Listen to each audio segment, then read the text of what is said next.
O Júlio me mandou essa mensagem lá no Instagram. Boa tarde, tudo bem? Seguinte, eu estava fazendo um percurso. Eu pedi para o Google que horas eu chegaria ao meu destino.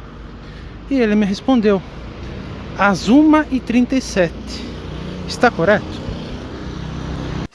E aí, qual é o correto? Fica como o Google falou, às 1h ou a 1h seria o correto? Doug. Essa pergunta foi muito interessante porque eu tenho pensado bastante sobre isso. Depois vou até fazer um vídeo para vocês falando sobre esse assunto especificamente, que não é bem do plural. É sobre como a gente não pode confiar cegamente nessas coisas da tecnologia, mas depois a gente conversa sobre isso. Só que, nesse caso, eu sei que muitos de vocês vão lá, pesquisam no Google, procuram e acham que aquilo ali é a verdade absoluta, e não é, porque está passível de erro, porque são pessoas que fazem, né? Então pode sim ocorrer algum tipo de erro, né, na programação ou na forma como foi escrito. O que acontece aqui é o seguinte: você não pode dizer às 1h30 ou às 1h e qualquer coisa. Por quê?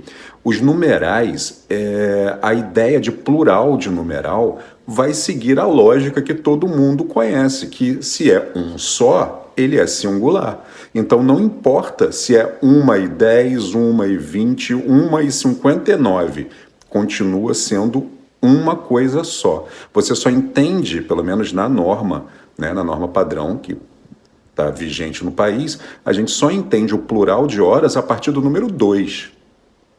Então, só a partir das 2h que você poderia dizer às 2h ou às 2h30, aí que funcionaria. Na questão de 1h, tem que ser a 1h45, a 1h59, e assim vai. E aí, é bom a gente lembrar também de questão de zero. Por quê? O zero, ele não existe, o zero não é nada. Então, ele vai seguir a ideia de singular também, porque você não pode fazer plural com nada, né? Isso não vai fazer o menor sentido. Então, para quem fala 0h, tem que ser a 0h e não às 0h, certo?